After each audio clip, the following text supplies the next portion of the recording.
Senador Iván Cepeda. Gracias, presidente. Muchas gracias. Saludo a todos los colegas. También la presencia de los funcionarios. Lamento que no estén presentes ministros, etcétera, pero dado que este debate tiene, por decirlo de alguna manera, fecha de vencimiento, porque atañe a los procesos electorales en curso, voy a realizarlo porque creo que es un problema que debería suscitar nuestra reflexión y nuestros oficios para superar. Antes de entrar en materia, me permito agradecer a la misión de observación electoral y a Viva la Ciudadanía, que son dos instituciones que han jugado un papel fundamental en la creación de herramientas conceptuales, estadísticas, de análisis con relación a la cultura política en Colombia. Gracias a esas dos instituciones tenemos buena parte de la información de este debate. Y también quiero agradecer a doctor David García, de la Unidad Legislativa, quien ha trabajado intensamente en todos estos asuntos. Voy a hacer una intervención breve, señora presidenta, para que al final haya la posibilidad de que esas dos instituciones intervengan, obviamente dentro de los parámetros de tiempo que se consideren pertinentes. ¿Cuál es el objeto de este debate? En Colombia tenemos el hecho de que una franja muy significativa de la población rural, y me refiero a los pueblos indígenas, a las comunidades campesinas y a las comunidades afrodescendientes, se les niega de facto el derecho al voto. Estamos hablando de una población que por lo menos asciende a 4,5 millones de personas, que son gravemente afectadas por el hecho de que no tienen el acceso a los mecanismos y procedimientos más elementales de una democracia. Pero no es un problema cuantitativo exclusivamente, es que pareciera ser que en algunas partes de nuestro territorio el tiempo se detuvo en el siglo XVII y que aquí pueden votar los varones blancos dueños de tierras. El resto de la población es una población que está por fuera, de facto por fuera de los procesos de participación política. Y entonces, por supuesto, la pregunta que cae frente a un hecho como este es cuáles son los obstáculos, los alcances que tiene esta problemática y, por supuesto, cuáles podrían ser las eventuales soluciones. Así que voy a entrar en materia teniendo en cuenta, repito, que este es un debate que tiene una dimensión de actualidad. Estamos a puertas de un proceso electoral el 27 de mayo, eventualmente de una segunda vuelta, y la pregunta es si se va a repetir lo que se ha repetido en todas las elecciones, y es que muchísima gente en este país, por ser campesino, por ser afro, por ser indígena, no puede votar, porque no existe, como lo vamos a ver, esas condiciones mínimas que garantizan ese derecho elemental de la participación política. Me voy a permitir indicar 5 grandes problemas que hacen parte de ese diagnóstico, 5 factores que impiden esa participación.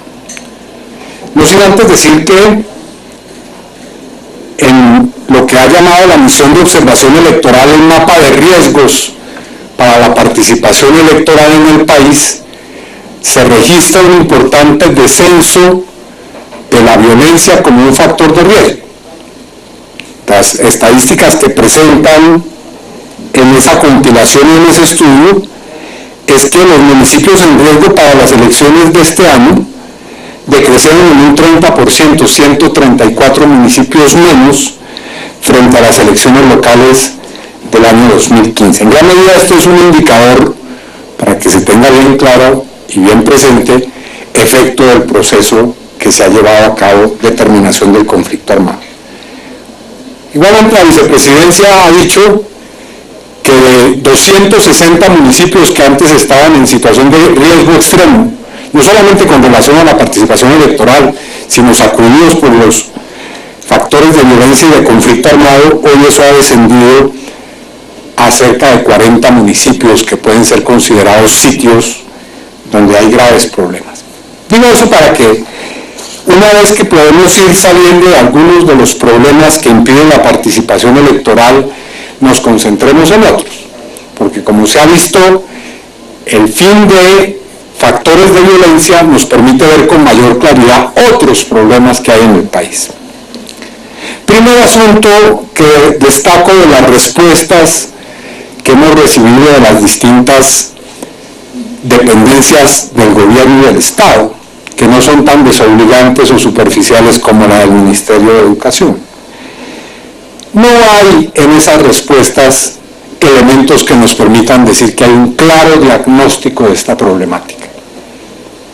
Las instituciones del Estado, como ocurre con la gran mayoría de los problemas que ocurren en este país, no tienen una comunicación, una articulación, una coordinación que les permita reaccionar de una manera unánime, coordinada, integral frente a los problemas.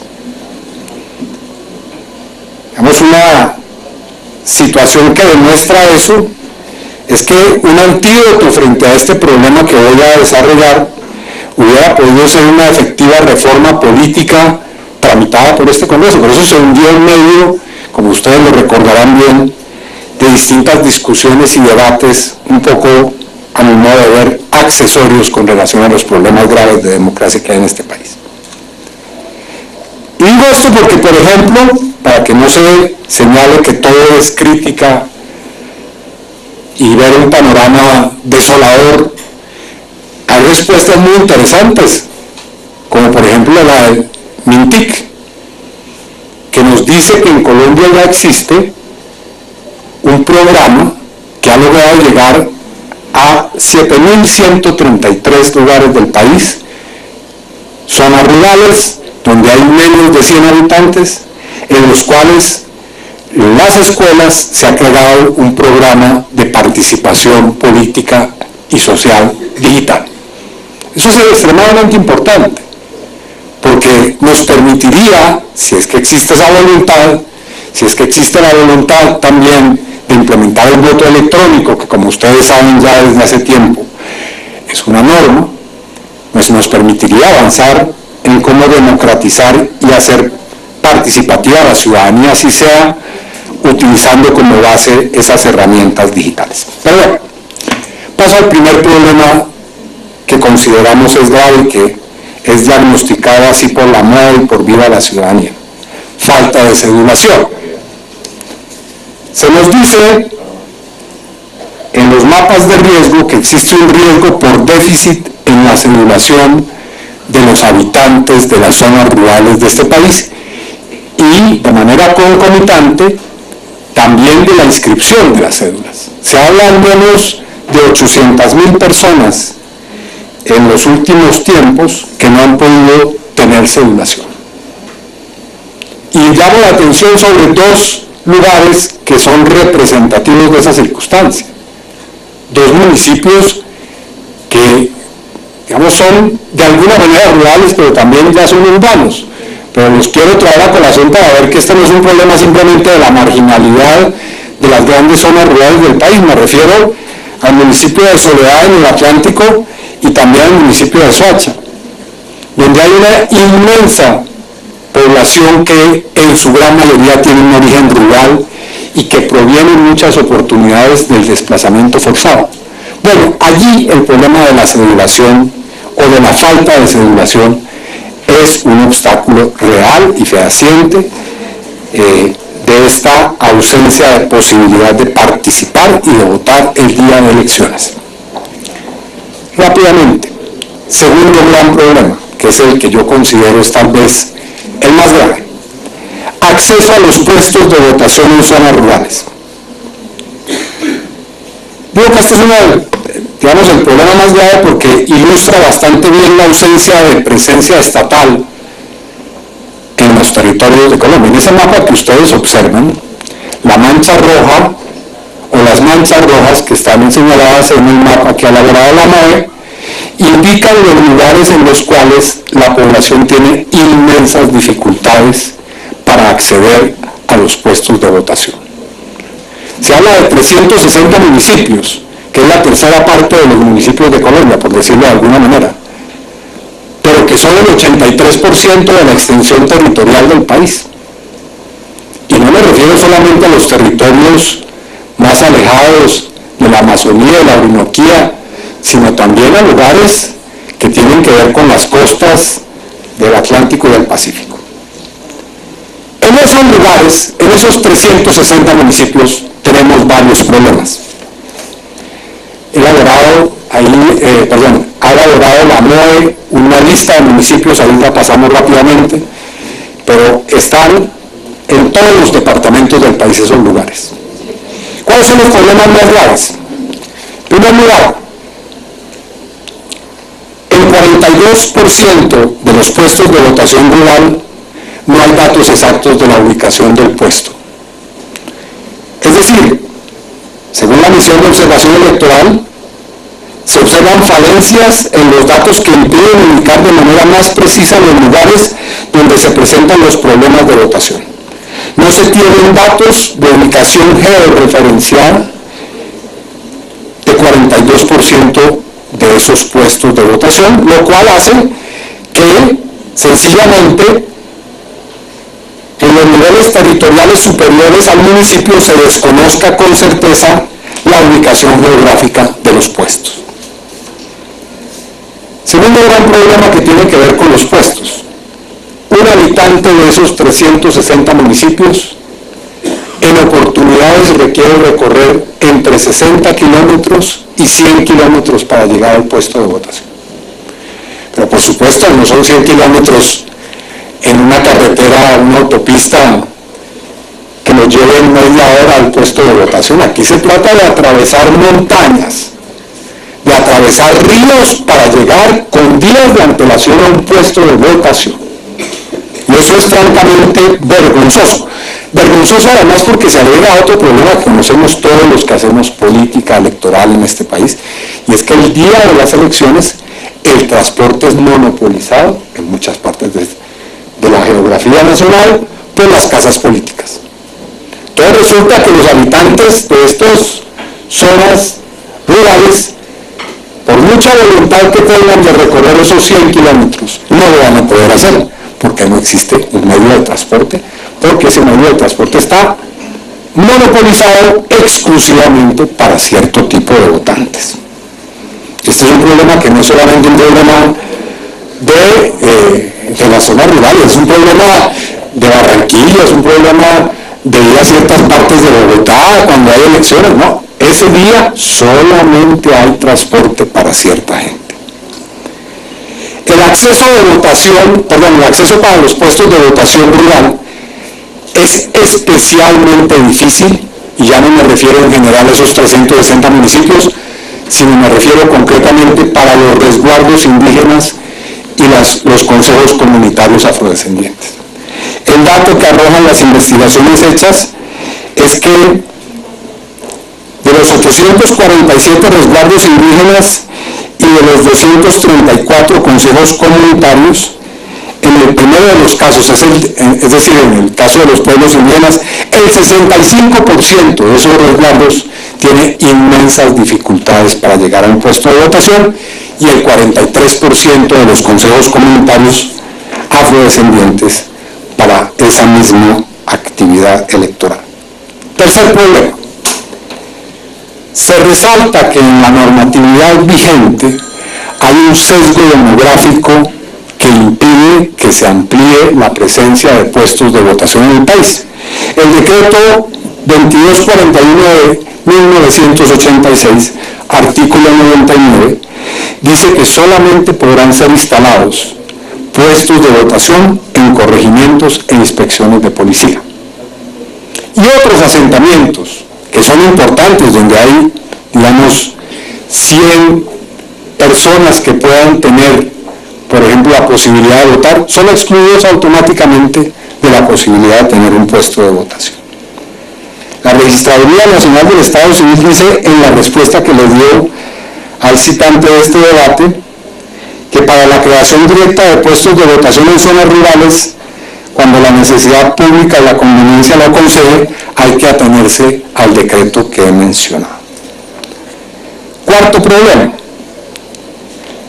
la participación electoral de los pueblos indígenas y de las comunidades afrodescendientes en particular. En un estudio que hizo la Universidad Nacional, que se llama Derechos de Personalidad Jurídica y Participación Política de los Pueblos Indígenas en Colombia, se menciona que hay un descontento generalizado entre los pueblos indígenas, sus organizaciones, porque, primero, la información relativa al calendario electoral circula de manera casi exclusiva en las autoridades de las cabeceras municipales. Es decir, las autoridades indígenas no tienen acceso a la información más básica del proceso electoral. Segundo, los puestos de votación están ubicados principalmente en las cabeceras municipales, lo cual dificulta el acceso, como lo hemos ya señalado, puesto que la población vive a días de la ubicación o de donde está ubicado el puesto. Y además, como ocurre regularmente con todos estos asuntos, no se atienden las necesidades de orden cultural, de lengua y de forma de relacionamiento, de organización social que tienen las comunidades indígenas.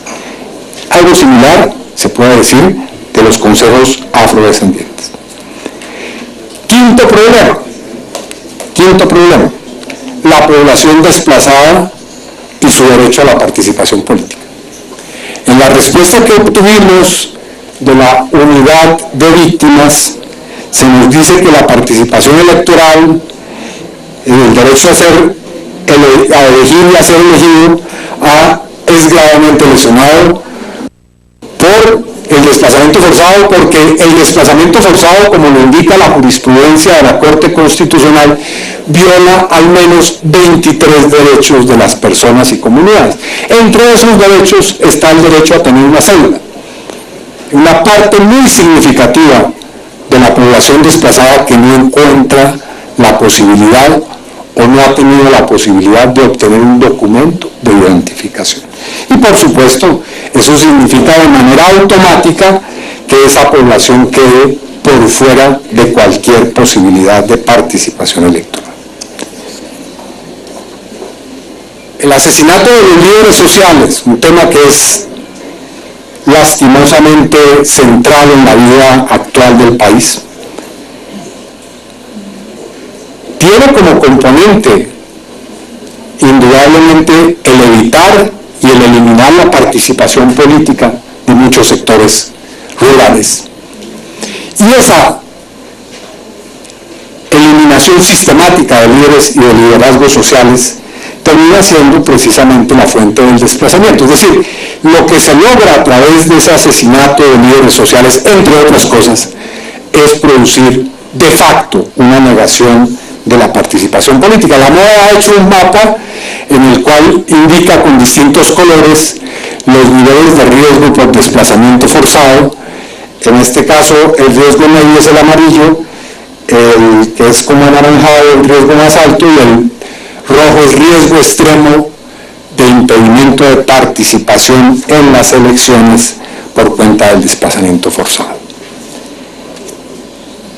Voy a terminar con algunas breves recomendaciones que han hecho estas instituciones y que creo yo deberían ser atendidas con celeridad. Es decir, no es posible que en Colombia haya recursos para cualquier cosa, menos para que la gente participe electoralmente.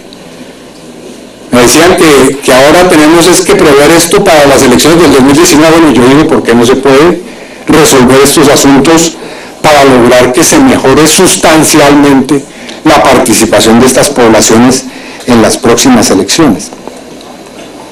Una primera recomendación que debiera ser acatada, implementada, es convertir en realidad los acuerdos de paz que atañen a este tema. Uno de ellos, que suscitó y suscita gran controversia en este Congreso, las 16 circunscripciones especiales que ha creado el acuerdo de paz. Pero hay muchas otras disposiciones.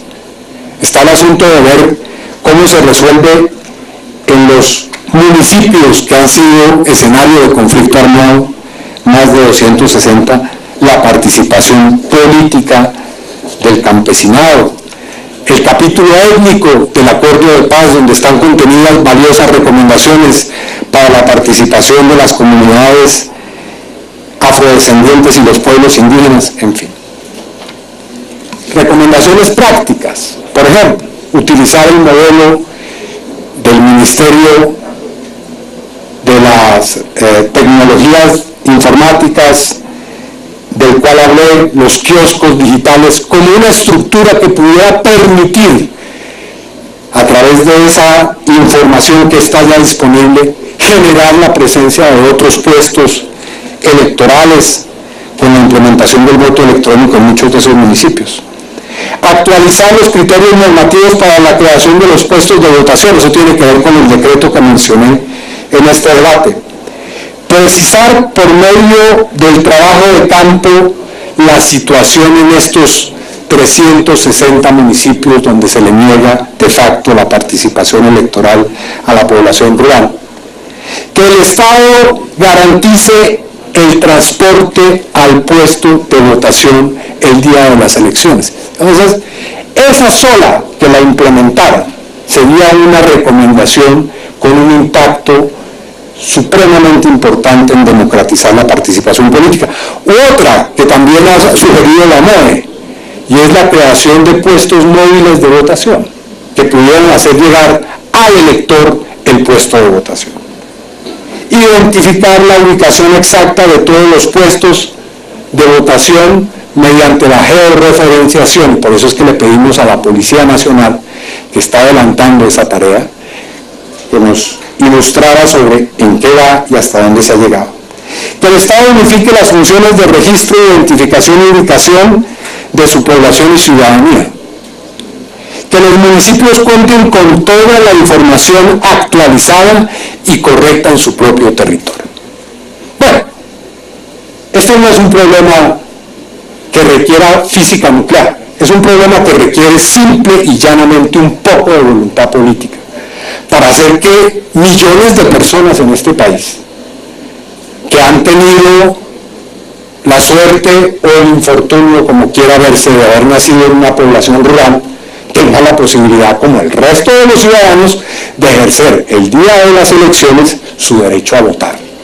Y eso es lo mínimo que le podría garantizar un Estado que no es ya del siglo XVII, sino un Estado del siglo XXI, como un Estado democrático a los habitantes de todo el territorio nacional. Yo quisiera, señora Presidenta, que se habilitara una breve intervención, tanto de la misión de observación electoral como de Vida a la Ciudadanía, intervención que pedí junto a la radicación de la aprobación de este debate, para que ellos también puedan hacer algunos comentarios puntuales sobre estas situaciones que aquí he comentado. Les agradezco mucho su atención.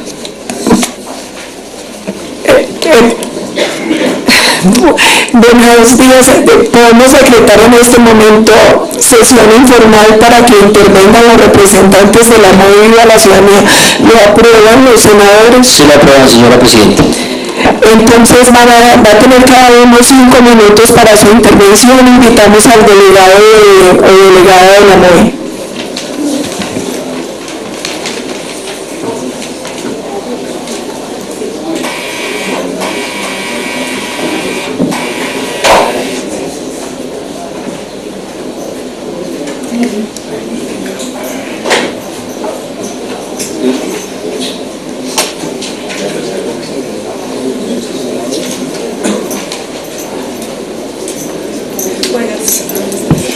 Buenas, señora Presidenta, muchísimas gracias por autorizar nuestra intervención. Doctor Cepeda, muchísimas gracias por convocar este importante ejercicio contra el doctor Coronel. Me encanta verlo acá, porque creo que estamos abriendo una posibilidad muy importante. Y es que podamos hacer que la logística de la democracia llegue a los territorios colombianos. Como lo estaba señalando el doctor Cepeda, no es difícil hacerlo, no necesitamos grandes cambios. Hay un trabajo que tiene que hacer el Congreso de la República y es permitir, a través de una modificación del artículo 99 del Código Electoral, que no sean solamente los corregimientos e inspecciones de policía los que puedan ser sujetos de tener puestos de votación.